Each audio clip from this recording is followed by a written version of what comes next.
It's not a matter of if, but rather when Billy Napier's tenure at Florida is over. However, you can prolong the inevitable with each successful win. And right now, sitting at 2-2, the Gators may be able to even rewrite their season. But of course, it starts off with the next matchup at home. And the good news is you're going to face off against a UCF team that somehow found a way to fumble the bag against Colorado. So who comes out on top? Welcome on into SEC Unfiltered. He's Dave Shumate. I'm Cole Thompson, breaking down everything that we're going to see in the swamp this weekend as the Knights travel to Gainesville to take on the Gators. Real quickly, make sure you hit the subscribe button down below and the ring notification. That way you don't miss a single episode of SECU. Download the podcast version of the show wherever you get your podcast listening systems. Follow us on the social channels, TikTok, Facebook, Instagram, Twitter at SEC Unfiltered. Follow Dave on Twitter at Mock10 Sports, me on Twitter at Mr. Cole Thompson. And to check out all of our great work, make sure that you visit secunfiltered.com. This episode is brought to you by our friends over at Prize Picks. Use the promo code SECU at sign up for a $50 instant play with your first $5 plus lineup. You're not just making picks on teams, you're making picks on players, over, under, betting lines, and who does not want to walk away with a little bit more cash in their pocket? Do so today with prizepicks.com. Use the promo code SECU at sign up for an instant $50 play. Dave, sometimes momentum is a beautiful thing. It can rewrite your entire season. However, you must sustain that momentum coming into a bye week. And because Florida last week was able to go ahead and capitalize, get back to rejuvenate themselves, we have no idea what version of this team that is going to take the field on Saturday. Here's nothing we don't know. We don't know if UCF is going to rebound or if what we watched against Colorado is the legit version of Gus Malzahn's squad in 2024. Yeah, so it's kind of a strange game, Cole, going into it. It's tough to get a feel. I mean, Florida coming off a bye week. I saw Billy yesterday saying it's one of the classic coach on the hot seat line. One of the best bye weeks I've ever been a part of. I don't really know how in depth that, whatever that means, but it means that it was radio silence on his end for that week. Oh, Florida players went to the Colorado game and were interviewed and asked why they were there. They said they were scouting UCF, so it is what it is from that standpoint. I mean, I think. Again, what is the mindset of this Florida team going in? I don't think anybody can tell you unless you're internally in the building. So we're just guessing from that standpoint. UCF, they'll prepare for this like it's a Super Bowl. I mean, Gus Malzahn knows he used to be in the SEC. He wants to go 2-0. He says they were his first year there, my last year at UCF. We beat Florida in the Gasparilla Bowl. Granted, that was Dan Mullen was out. I forget who they had as their interim head coach. But Billy was there evaluating that roster. So that's the last time they played. UCF won. This year, but this is a game UCF's definitely had circled on the schedule. Again, to your point last week, Cole, I mean, that was an utter embarrassment for them last week. They had fought, but Big Noon Kickoff was there. Kind of the Fox College Game Day was there for that, for the Big 12 Showdown. Prime was coming back for his first game in Florida, and UCF kind of laid an egg. But it would be right up Gus Malzahn's alley for them to go have a good week of preparation this week. They have a bunch of Florida kids on this roster. They're going to be ready to go into the swamp and have a chance to win this game. I don't think you're going to see the same team that you saw against Colorado. Not saying they overlooked them by any means or anything like that. I just don't think you're going to see that same team. I think this focus is going to be honed in this week. This would be a big win for Gus and this program to elevate themselves as a new power in a new Power 4 league, like the Big 12. Obviously, this is an out-of-conference game. We don't really know injuries going into this one. We won't get injury reports because it's not a league game. So I don't know how healthy Florida is. Don't really know how healthy UCF is really going into this one. Both teams have issues on defense. I don't know, Cole. I mean, what's going to be the vibe in the swamp? This was a game I think everybody kind of circled that, like, yeah, Billy is kind of doing what he's doing right now. And we're to lose to UCF. This is a game they could potentially fire him on Sunday if it got real bad. This is one of those games where you're either going to see the fan base start to buy a little bit more in, or they're going to cash out and just go ahead and head for the seats. And they're never going to come back. This is one of those type of games because of many people believe that Colorado is still a few years away from reaching its full potential underneath Deion. Yes, you have a great player in Travis Hunter. Naturally, you have a superstar quarterback in Shedeur, but there were still so many questions. And we talk about this all the time. You can't build a roster through the transfer portal. You have to establish recruiting baselines. But in this matchup, it didn't feel that way. It wasn't just Shedeur. It wasn't just Travis Hunter. I mean, they did have great performances. You watch as this defense was able to basically eliminate RJ Harvey, Penny Boone, Xavier Townsend. And keep in mind, this is going into last week, this was the number one rushing attack in the nation. Not in the Big 12, not in the state of Florida, in the nation. They were able to utilize that ground game to an advantage. And Colorado's defense held them to 177 yards and 1 touchdown, and it came from KJ Jefferson. So of all people, you're not even seeing your 2 headline running backs that are supposed to be the yin and yang really coexist together. So for Florida, you're rested. You just showed that you can win against somewhat inferior competition. And more importantly, do you really think that you would lose to a team like Colorado? Because if you think that you would lose to a team like Colorado, then a team like UCF should be able to march on in and beat you to oblivion. And so there's so many different storylines here. Dave, let's though focus in on this bye week. Let's focus in on where we were with Billy. Getting a win on the road is massive. But I thought the point that was so influential and essential for Billy to kind of get back to his old roots was getting out of the swamp. You start off the year 1-2, you lose 2 marquee games where many people thought at the beginning of the season you would actually look promising and maybe this would go down to the wire. You get wins, you're starting off 3-0, and instead you get blown out by Miami. You have one great run by Montreal Johnson, yeah. And then you don't have any life on offense against a backup Texas A&M quarterback, and they outgain you 300-70 in the first half. And during a don't drink and drive ad, you have fans booing and chuckling down their Bud Lights and Michelob Ultras because Billy's on the television screen. Like, that's how bad it's gotten. So getting away from Starkville was massive for him to kind of set the tone. And they had a good win, 45-28 against Mississippi State. Did they allow Mississippi State to score a couple of touchdowns late? Yes, they did. Did it never really feel like once they put their foot on the gas, they were ever going to let up? No, it didn't. They were a team that showed you what their overall peak is. But here's my question.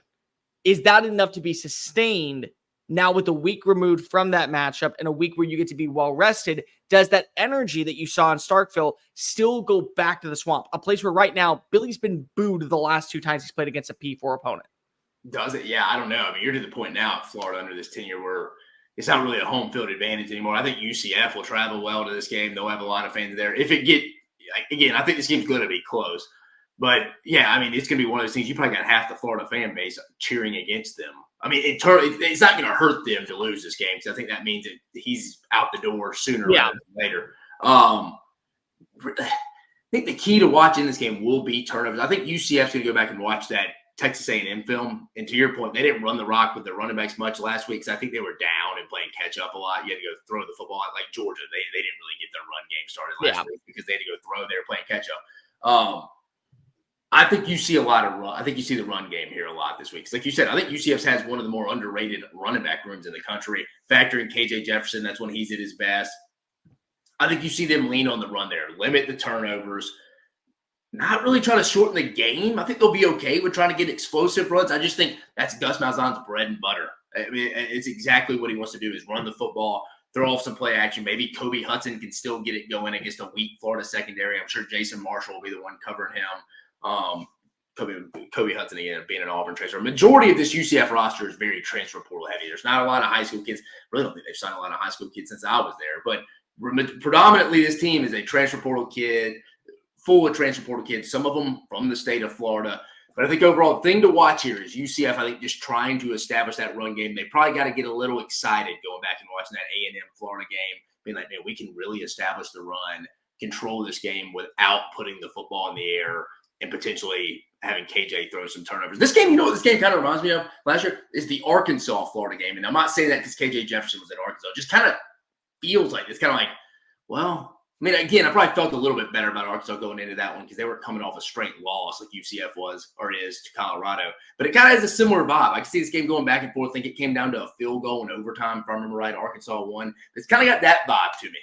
When you look at UCF, the thing that's giving you confidence, I think, is that when going into Starkville in week 4, Mississippi State had the number 122nd ranked rushing attack. And they still averaged 4.4 yards per play. They found the end zone 3 times. Johnny Daniels had 77 yards. Davin Booth had 75 yards. And it was really because of form-fitting arm tackling. That's what it was. The inability to bring down a player, the inability to make a clean strike. They were just allowing players to bulldoze through them. The Bulldogs truly lived up to their bulldozing name against the Gators. And I think that that's going to be a mainstay for you. But for me, on the flip side, when you talk about the run game for UCF, it has to be potent. I think you have to trust Graham Mertz and DJ Lawgway. Now, what's going to be the scenario in this matchup? Are we going to see what we saw last or 2 weeks ago, where it was 2 series of Graham, 1 series of DJ, 2 series of Graham, 1 series of DJ?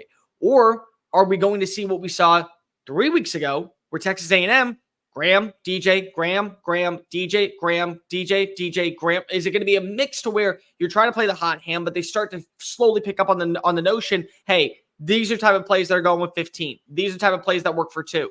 We got to go ahead and make sure that we corral and make those type of mistakes. But last week or 2 weeks ago, my apologies, when you look at how Mississippi State played against both Mertz and Lawgway, that is my sign of confidence, because neither seemed to struggle. Now, were there miscues at times? Was the fumble in the red zone absolutely atrocious? Yes, Lawgway needs to work on controlling the ball. But still, 26 of 28 combined, 277 yards, 3 touchdown passes, and they both know what their strengths are. For Graham Mertz, it's connecting on the dink and dunk, right across the middle, quick strikes, get the ball out, reset, get back to the line of scrimmage, hit your next receiver. And Lawgway, it's attacking the intermediate of the field. So for my money, if you look at it that way, I think this 2-system quarterback can work, but it has to work when you're in field position. And I won't be shocked if there's going to be certain plays in this game where DJ's out on the field and they throw Graham in there just because they want to throw a spice in. Or if Graham's in the play and they throw DJ out there simply because of his mobility for one drive, just to pick up the first down. So I do think that this game plan can work. My main question going into this game is, what version are we going to see? Because for the best avenue, I think that you have to, at least in the first half, let both play the same type of drive, 2-1, 2-1, 2-1. But by the third quarter, if Graham's playing out of his mind, if he has this team right, you've heard Billy say it all offseason. This is Graham's team. This is Graham's roster. People believe in Graham. People believe that he is the right fit. You got to go run with 15. If he is struggling, for Billy's sake, just to make it to Knoxville next week, you got to play DJ. But you can't do, I think, what you did in the second half against Mississippi State against UCF.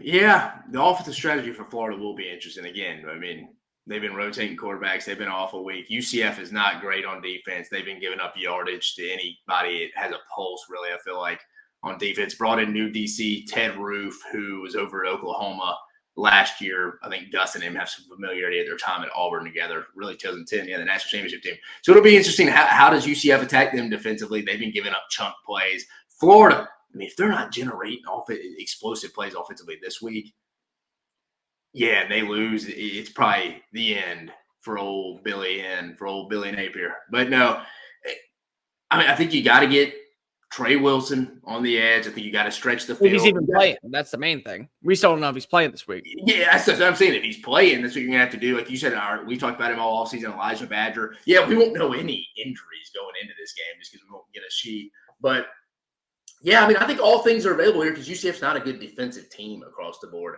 So there can be points to be had on the ground and through the air. Watch for all this boarding ham. Again, this game's just a total toss-up to me, man. No real feel going into this game because there's so many different avenues here. I think UCF's going to be the one probably a little bit more hungry, emotional coming into this because I think it's going to be a bigger game for them. Again, Gus isn't on the hot seat or anything. You just be a big win to kind of hang your hat on. Billy and Florida need it. Just how hungry is this team coming off the best bye week Billy Napier's ever been a part of? Do you think that we're going to see Florida tackle better? Because you got to go back and look at that game against Colorado. One of the touchdown passes from KJ Jefferson was on a 75-yard swing route to RJ Harvey. So when Harvey got into the open space, Harvey was just able to take off and burn off the Jets. Like he's just lightning in a bottle fast, and he just found a way to go ahead and outwork people. But it was because of bad tackling. It was because of inadequate reads. It was terrible coverage. It was misguided routes toward the ball carrier. Is that more what we're going to see, or do you think that we're going to see Florida actually be that team that can make a stop and put it into second and manageable, third and short? What's the overall feel at this point? I mean, I don't know how much improved tackling you can really do throughout just a bye week. So I think they probably didn't bring much to the ground, honestly. I mean, valid question, but the teams that practice tackling are usually the better ones from my time talking to NFL scouts. Not reinventing the wheel with that statement. But you're right. I mean, that's something I think UCF will probably try to do, just an extension of the run game, throw some screens and be like, hey, are you interested in coming up and tackle? Because like you said, Cole, Florida's not a good tackling team. Haven't really been for the last 2 years. No. Jalen Kimber last year was putting on a clinic on how not to tackle. But you're right. I would test that. I agree with you. As a coordinator, I would test the run game, have some safe extensions of the run game from KJ Jefferson out to Kobe Hudson. Let's see who wants, or maybe Xavier Townsend out there. Let Kobe Hudson go be the point man and go be that lead blocker out there on the edge. I'm with you. I would test that out. I think there's a lot of different avenues in this game, dude. Both these teams can be had defensively. This is where Billy's got to excel. He's got to excel this week. You can take advantage of this UCF defense. I think they're a little bit all over the place. They got a solid defensive front, but the back end can definitely be had. Again, I mean, you don't have a Shadur Sanders on this Florida roster, but I think at the same time, UCF, even to Josh Hoover and TCU, were giving up big yardage plays until that fourth quarter.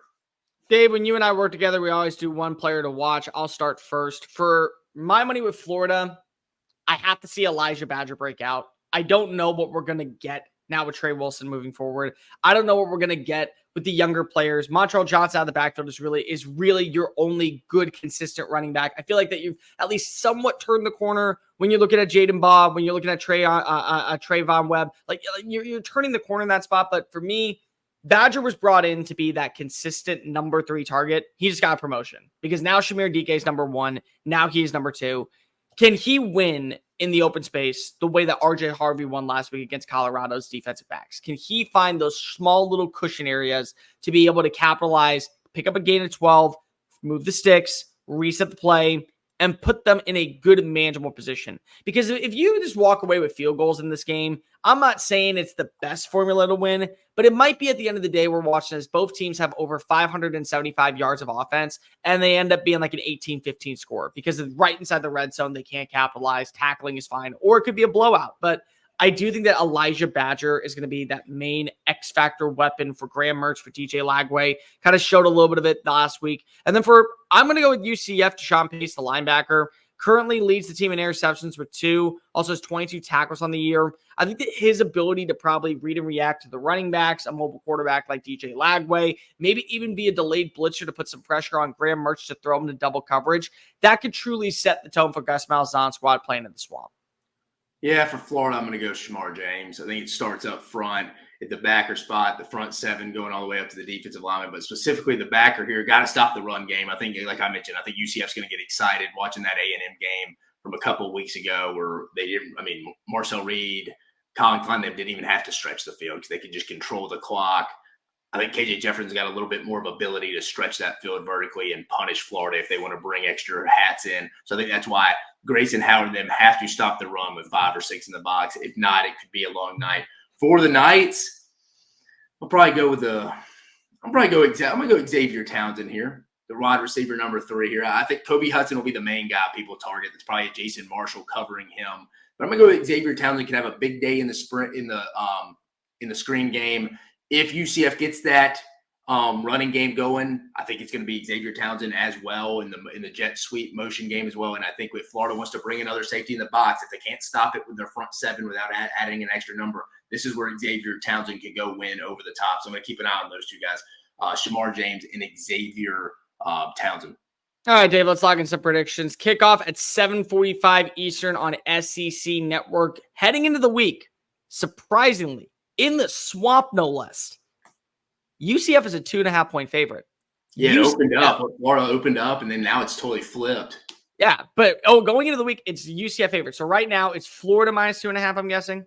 No, UCF's minus 2.5. They're favorite. So, yeah, that's what I'm saying. UCF is minus 2.5 moving into this week.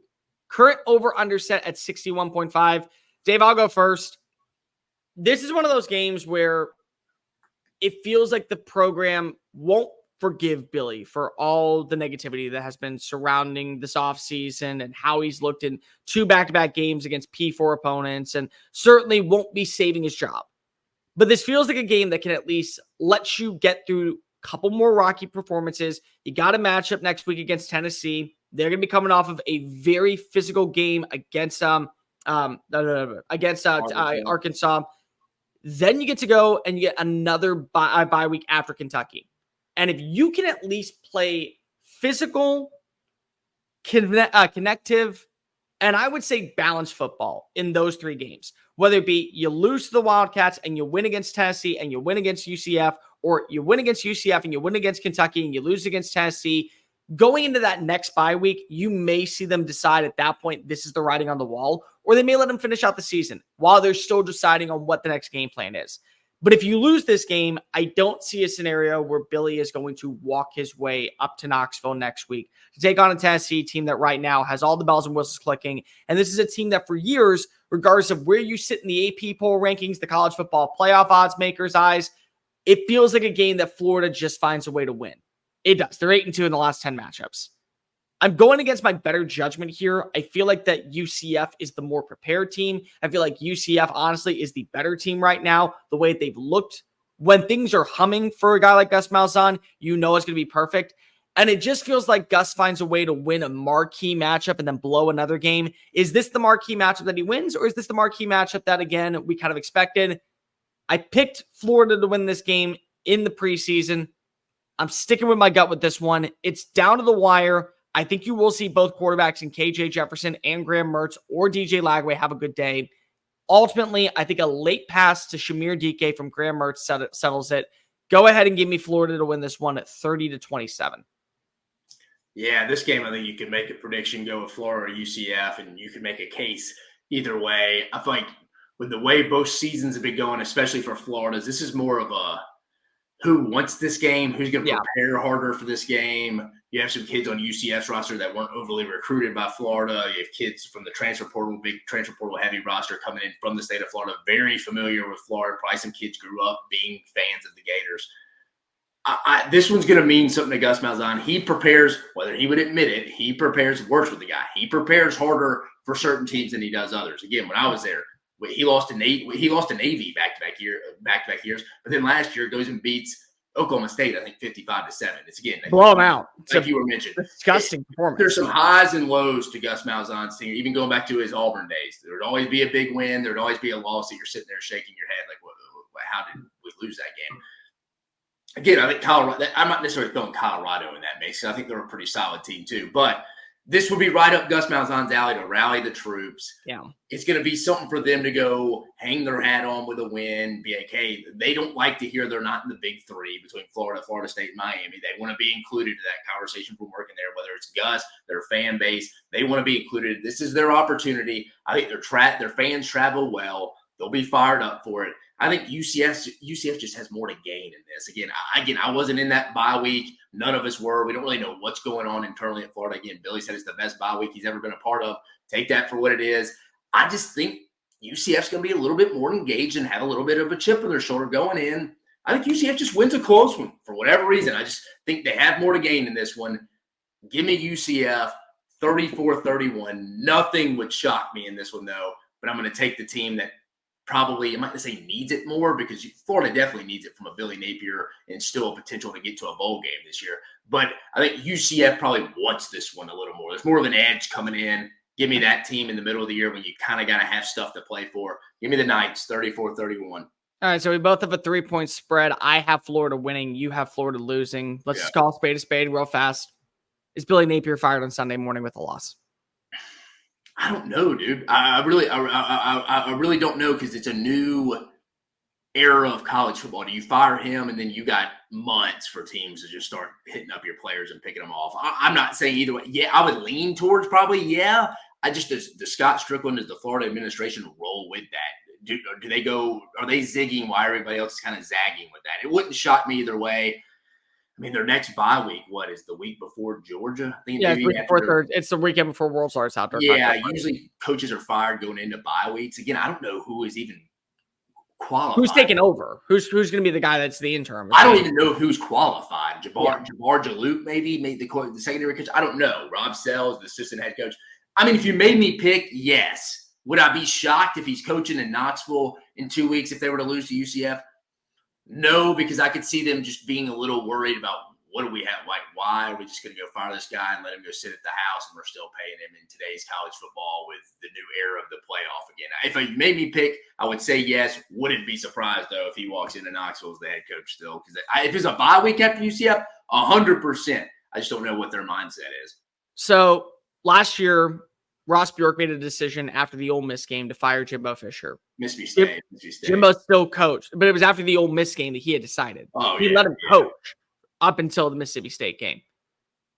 I believe if Billy Napier loses this game, Scott Strickland has decided that Billy Napier will be fired going into the second bye week before Georgia. He will not be fired going into Tennessee. He will not be fired when they take on Kentucky. But after that bye week, you will see change. If he loses this game, he will be on the sidelines in Knoxville. But the writing has been on the wall. It's written in permanent ink. They won't tell him until that Sunday morning when he comes on back and after the game against Kentucky. But ultimately, that is my decision maker. But what is your decision? Who comes out on top? You with me with the Gators? You with Dave with the Knights? Like, rate, review, subscribe. Make sure you're following us on all the social channels, TikTok, Facebook, Instagram, Twitter at SEC Unfiltered. Download the podcast version of the show wherever you get your podcast listening systems. Follow us on all the socials. Make sure that also you check out all of our great work found at secunfiltered.com. Follow Dave at Mock 10 Sports, me at Mr. Cole Thompson. And of course, hit that ring notification down below. That way you don't miss a single preview, post-game, live reaction show, and much, much more on SEC Unfiltered. For Dave Shumate, I'm Cole Thompson. Go Gators. Later.